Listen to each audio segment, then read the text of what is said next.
ज्यावेळी महाराजांचा तह झाला त्यावेळी महाराज कुठे गेले? महाराज रायगडावरती गेले. महाराज शांत बसले होते. पण त्याच वेळी महाराजांच्या सोबत हे काम करणारा, महाराजांच्या पायदळ, महाराजांच्या घोडदळात काम करणारा पाग्यामध्ये एक माणूस होता. त्याचं नाव कडतोजी गुजर. तो कडतोजी गुजर आला, राजांना भेटला. राज, काय काम काढलं? राजाने कडतोजीला बघितलं आणि कडतोजीला समजलं की राजा व्याकुळ झालाय. तह केल्यामुळं कडतोजी गुजरला कळालं होतं की राजानं तह केल्यामुळं आता राजाच्या डोळ्यांमध्ये अश्रूंच्या धारा लागलेत. राजाचं स्वप्न भंगले. ही खून त्या कडतोजीच्या डोक्यामध्ये सतत दणदणत होती. कडतोजी खाली आला, घोड्यावरती बसला, घोड्याला लगाम टोपली आणि गेला. कडतोजी गुजर थेट मिर्जाच्या छावणीत गेला आणि तलवार काढली. तो मिर्जावरती वार करणार तोपर्यंत कडतोजी गुजर गिरफ्तार झाला. कडतोजीला मिर्जानं समोर बोलवलं. अरे कोण तू? कडतोजी गुजर, मराठा जातीनं. अरे काय काम काढलंस? आमच्या शिवाजीराजाचं तुम्ही सगळं गड किल्ले जिंकले, मला पण घ्या की तुमच्या सैन्यात सामील करून. त्या शिवाजीराजाकडे काय उरले आता आमच्या? मिर्झा म्हणाला, अरे तू कोण आहेस? तू मराठा आहेस. कडतोजी, हा मराठा एक वेळ मरतील पण फुटतील कसले? जे फुटतील ते मराठा कसले? नाही, तू काहीतरी गोष्ट घेऊन आलायस, सांग काय पाहिजे? नाही म्हणाला, मला फक्त तुमच्या सेवेत सामील करून घ्या. आणि कडतोजीला मिर्झानं स्वतःच्या सेवेत सामील करून घेतलं. पण डोक्यात आग होती. या मिर्झानं माझ्या राजाच्या डोळ्यात पाणी आणलंय, ह्याला असा जिवंत सोडणार नाही. 1 महिना गेला, 1.5 महिना गेला आणि ऐन मध्यरात्री 2 वाजता कडतोजीच्या मनातलं स्वप्न पूर्ण झालं. कडतोजीची नोकरी मिर्झाच्या छावणीला पहारा द्यायची लागली. डोक्यात एकच, मिर्झाला मारल्याशिवाय सोडणार नाही. आणि ऐन मध्यरात्री 2 वाजता पहारा बदलला आणि कडतोजीला मिर्झाच्या छावणीच्या बाहेर उभा राहण्याची संधी मिळाली. 3 वाजता कडतोजी हातात शमशेर घेऊन उभा होता आणि त्यावेळी रात्री 3 वाजता मिर्झा राजे झोपी गेला होता. आणि त्याच संधीचा फायदा घेऊन कडतोजी आत आला. कडतोजीनं हातातली कटार बाहेर काढली आणि मिर्झावरती वार करणार तोपर्यंत म्हणाला, अरे जा मिर्झानं माझ्या राजाच्या जीवाला घोर लावलाय, त्याला असा बिनगोर झोपी देणार नाही. जाऊन हातातली कटार काढली, मिर्झावरती वार करणार तोपर्यंत मिर्झाचा सरदार म्हणाला, हुजूर काफर. आणि तसा मिर्झा उठला आणि मिर्झानं कडतोजीचा हात वरच्या वरती पकडला. कडतोजी गिरफ्तार झाला. कडतोजी म्हणतोय, एक बार मिर्झा, एक बार जिवंत सोड.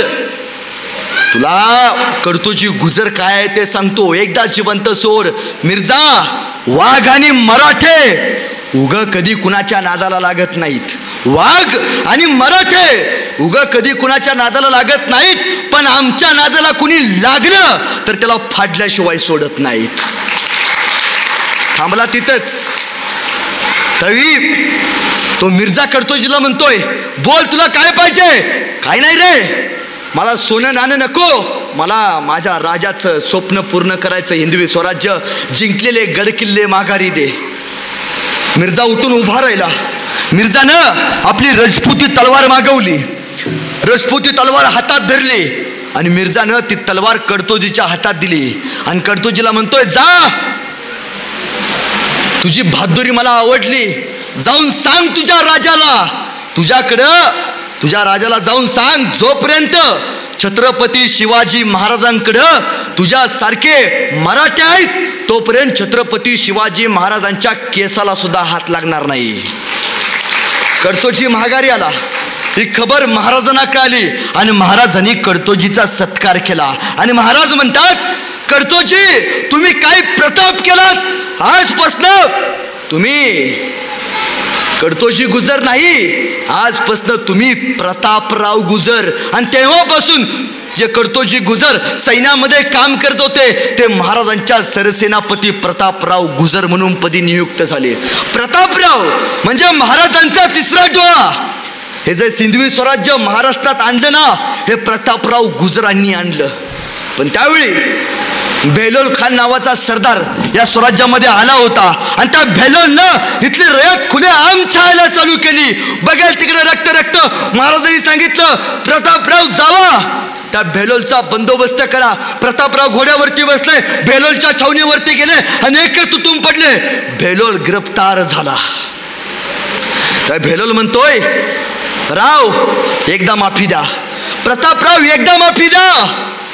उभ्या आयुष्यात परत तुमच्या स्वराज्याकडे वाकड्या नजरेनं बघणार नाही. एकदा माफी द्या प्रतापराव. पण मराठी हळवे कोणी प्रेमानं बोलवलं तर अंगावरची कपडे सुद्धा काढून देणारी आमची जात आहे हो. आणि प्रतापरावांनी या बेलोलला जिवंत सोडला. बेलोल गेला ही खबर महाराजांना कळली आणि महाराज म्हणाला, प्रतापराव तुम्ही बेलोलला जिवंत का सोडलात?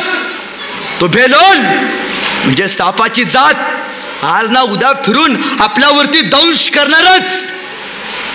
तुम्ही ही सेनापतीगिरी कुठली केली? तुम्ही तरी सिपाहीगिरी केली. पण तसंच झालं. 2 महिन्यानं तो बेलोल परत स्वराज्यावरती आला आणि त्या बेलोलनं ह्या स्वराज्यामध्ये हायदूस घालायचा प्रयत्न केला. महाराजांनी परत पत्र पाठवलं, प्रतापराव त्या बेलोलचा बंदोबस्त केल्याशिवाय मला तुम्ही तोंड दाखवू नका. स्वराज्याचा राज्याभिषेक चालू आहे आणि महाराज प्रतापरावांना पत्र पाठवतात, प्रतापराव त्या बेलोलचं मस्तक छाटल्याशिवाय मला तोंड दाखवू नका. एकदा सायंकाळी प्रतापराव बसले होते, शेकोटी पेटवली होती, डोक्यात एकच विचार, बेलोल त्याला मारल्याशिवाय जिवंत सोडणार नाही. आणि एक सरदार पळत आला आणि म्हणाला, राव ओ राव, तो बेलोल स्वराज्यामध्ये आलाय बर का. तशी त्या शेकोटीतली एक ठिणगी प्रतापरावांच्या डोळ्यात घेतली. प्रतापराव उठले, म्हणाले, कोण सोबत येणार? 6 मराठा उभा राहिला. ते 7 मराठे प्रतापरावांसोबत घोड्यावरती बसले आणि लगाम टोकली, हर हर महादेव. सगळं सैनिक 1.5 लाखाच्या बेलोल खानाच्या छावणीवरती तुटून पडलं. अरे एक माणूस 600, 700, 800 माणसं त्यावेळी बेलोलची कापत होता. 7 मराठे 1.5 लाखाच्या फौजेवरती तुटून पडले. त्यावेळी त्या बेलोल खानाला कळालं, मराठे नेमके असतात तरी कसे, प्रतापराव गुजरांसारखे. एक मराठा लाख फौजेवरती भारी पडला. पण त्यावेळी प्रतापरावांचं बळ तोकडं पडलं आणि प्रतापरावांची गर्दन कलम करण्यात आली. प्रतापरावांची गर्दन मातीमध्ये खाली पडली आणि मातीतून एक वाफ निघाली आणि वाफेबरोबर माती आकाशात उंच उडाली आणि उडणाऱ्या मातीला सांगत गेला, प्रतापराव सांगा माझ्या राजाला, तुमचा प्रतापराव मातीत नाही मेला, तुमचा प्रतापराव मातीसाठी मेला. अरे मातीत मरणारे कैक असतात, पण मातीसाठी मरणारे फक्त मराठे असतात हे सांगत गेला. दगडांवर दिसती अजून इथल्या टाचा, दगडांवर दिसती अजून इथल्या टाचा, ओढ्यांवर तरंगे अजून रंग रक्ताचा, क्षितिजावर उठतो अजून मेघ मातीचा, अद्याप वीरांनी कोण वाऱ्यावर गात, वेड्यात मराठे वीर दौडले 7, वेड्यात मराठे वीर दौडले 7. 7 मराठ्यांनी 1.5 लाखाच्या फौजेवरती पराक्रम केला. ही जिगर तुमच्या माझ्या मनामध्ये आपल्या पूर्वजांनी पेरली.